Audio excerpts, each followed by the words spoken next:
Hey, what's going on, everybody? David here, and welcome back to another video. Today's video is going to be a little different. I don't do videos like this very often, but this was too cool and too amazing not to showcase. I reached out to Abrams Publishing, and they sent over this really cool book for me to showcase on the channel and check out, and that is X-Men, The Art of Making the Animated Series.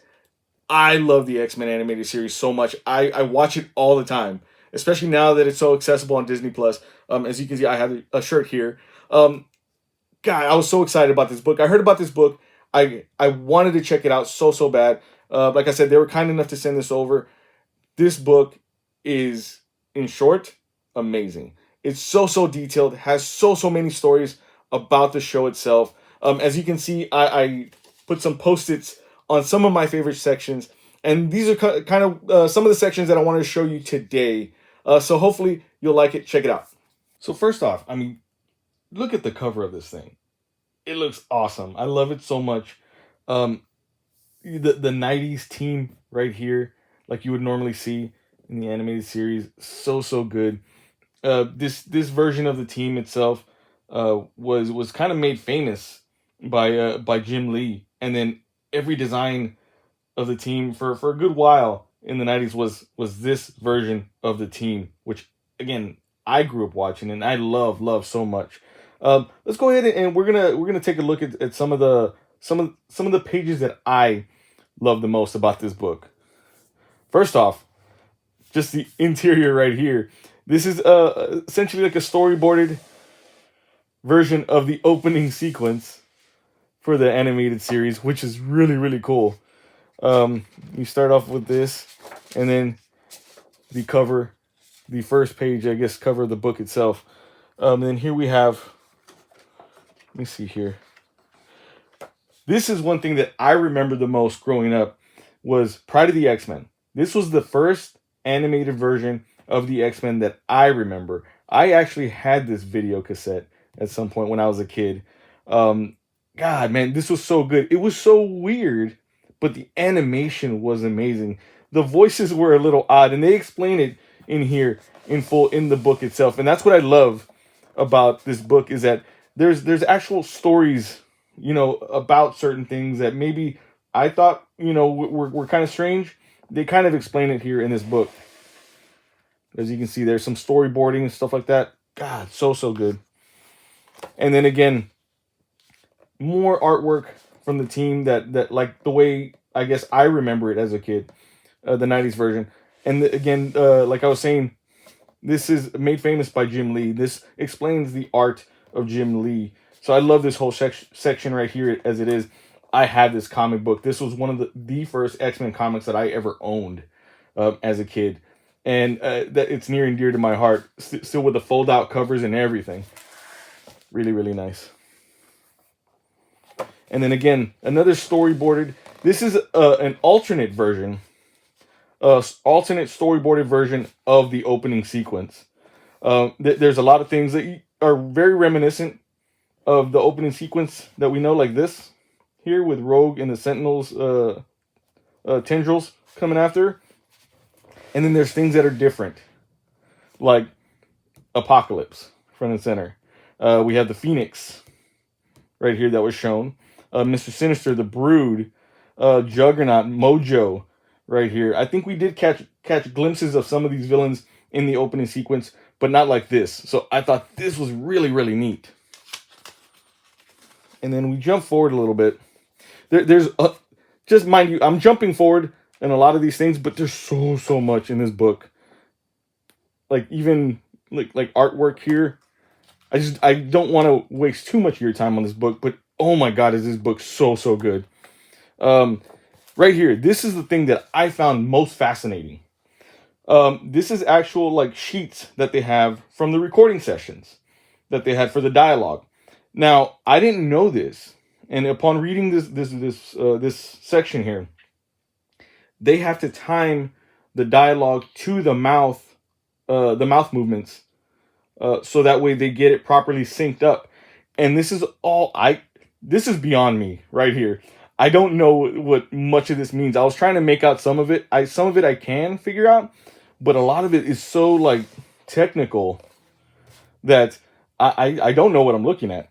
But essentially, they're timing certain expressions and things like that with words, I think. But God, this is so like so cool. Next section.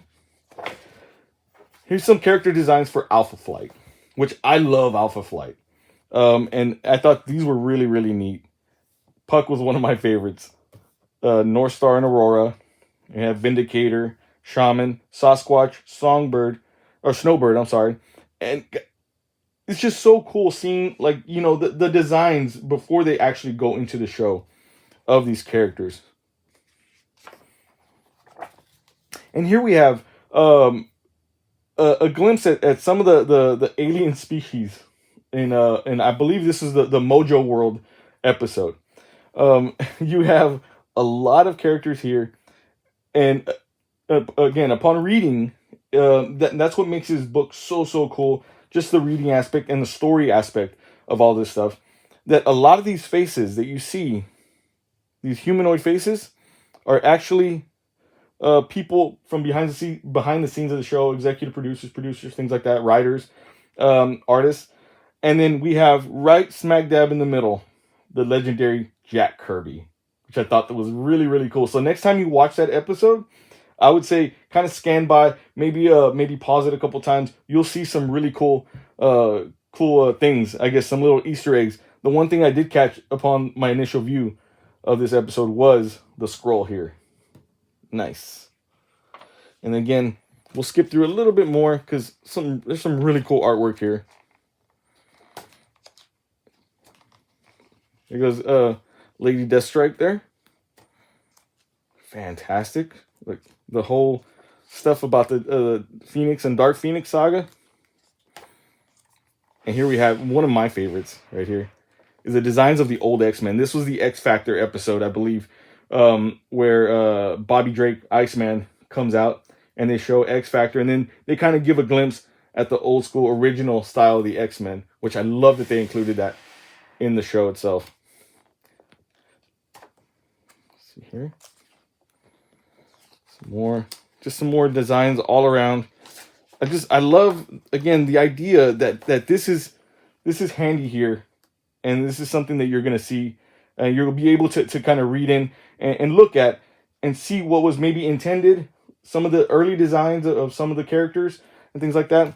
I love this is the Professor Xavier walking suit.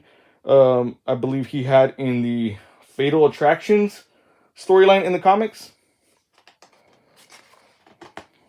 Here. And then this is the Nightcrawler episode, which is really good. This was one of the more serious episodes that divulged more into like religion and things like that. Really nice episode though. And this was an awesome episode of X-Men. This was called One Man's Worth.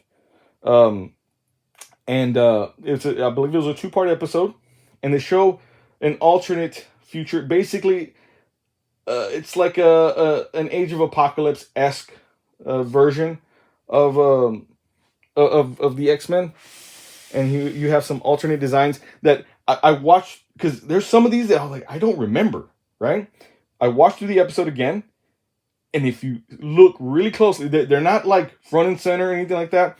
They're all over the place. Backgrounds, and some come through the frame like really quickly. But good God, I couldn't believe what I was seeing. You have the Daredevil troops there. Angel from the Age of Apocalypse. Wild Child. Mimic. So cool. And then I love this design of Magneto there. You have Sabretooth. Colossus. Nightcrawler. Holocaust. Morph. Right here. This Morph kind of looks like the Age of Apocalypse Morph mixed with the X-Men animated series Morph.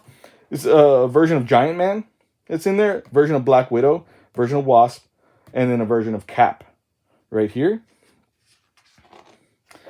And then you have, again, Gambit. Now he has one arm there. Age of Apocalypse Banshee. And then this is the actual Morph that you do see in Age of Apocalypse. Now, in the episode, there's actually both versions there in that episode. Sunfire, my favorite design of Sunfire, which I love. Scarlet Spider, which you do see for a quick glimpse in the episode. Age of Apocalypse, Quicksilver. You even have like an Iron Man version. It does say Human Assault Forces, so they're not calling him Iron Man. Specifically, this is a version of Cyclops, a newer version of Cyclops. This is a Age of Apocalypse Jean Grey. Blink, which again, she's in there. If you blink, you'll miss her. But this episode was really, really cool, and I loved it quite a bit. One of my favorites. And then we have, let me see here, the last season, which is a really cool, interesting read. For the simple fact that they were only meant to have so many episodes. That last episode, I believe that last two-parter, One Man's Worth, was supposed to be the series finale. Then they explain it all in here. I don't want to get into it too much, just in case I don't want to spoil anything for your read. But essentially, they came back and said, no, we need a couple more episodes. So this is kind of what they talk about here in this series, and they talk about why. If you can tell, the animation style looks so different. So that was a big question for me growing up. Why the last season looks so different and so simplistic, I guess you could say. They explain it all right here in this chapter, which is, again, amazing to check out. And you can even see it in certain designs of certain characters. Let's see if I can show you something here. Like this design here. If you look really closely, everything looks very simplistic, very streamlined. There's little to no detail in certain aspects. Cap looks very, very minimalistic. But again, really, really cool though. And then some alternate character designs that the artist decided to make in case, they wanted to do another season. He minimalized a lot of these other characters too, but kind of gave them like an anime style, which is really, really nice. I actually dig Beast version quite a bit. Havoc looks really cool. Archangel looks really cool as well. So does Psylocke. Really nice, cool thing to check out. And then the legacy here, which is again everything that we know as collectors, to have had. I used to have these VHS tapes. They were like a freebie when you bought like a personal kids pizza at Pizza Hut.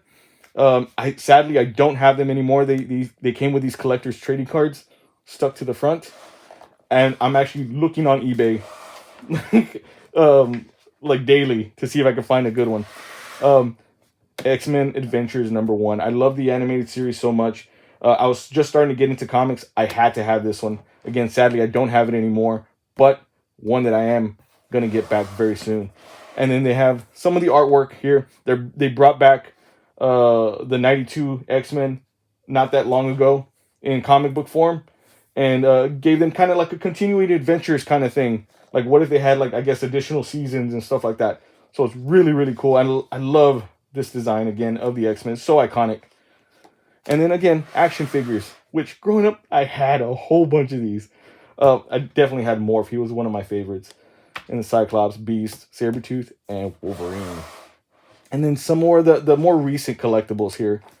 See a lot of the statues and stuff like that done by amazing artists. Like, it blows my mind now that there's artists out there that have this much detail in their work as far as statues go and things like that. Some nice comic convention, flyers and things like that. But all in all, and then here goes the again part of the other opening sequence, and then here goes the backing. But all in all, such a great book. Highly recommend picking this one up if you have a moment. If you're a big X-Men lover, this is a no-brainer for sure. And there you have it. I mean, I wasn't lying. It's very, very in-depth. And that's just the tip of the iceberg, what I showed you. If you're a fan, you're definitely going to want to read it from beginning to end, because it answers a lot of questions that I know I had growing up about the series, and some of the intricacies that I didn't know about at all. So that's pretty interesting. The authors, Eric and Julia Lowell, did an amazing job at putting this together. So big shout out to them for doing that. You can find Julia. I think she runs on a lot of the social media networks on the internet for X-Men the Animated Series at X-Men TAS, Facebook, Twitter, Instagram, things like that. And the website, I believe, is X-Men TAS as well, xmentas.com. But God, such an amazing book, such an amazing read. You'll definitely enjoy it if you're a fan of the series like I am. And I will put links down in the description below where you can get one of these, because I highly urge you to pick up one of these if you can. Such a good book. And here goes the spine here. I didn't show that before, but such an amazing book. And as you can see, I have so many post-its here that, again, I wanted to do more, but I was like, okay, it's going to be overboard and it's going to spoil a lot for you. And I really do want you to get this book because it's so interesting. Anyway, thank you guys so much for checking out this video. Please give this video a big thumbs up. If you dug it or found it informative in any way, don't forget to hit that subscribe button as well, because I will be coming back with more videos as always. And with all that being said, we'll catch you next time.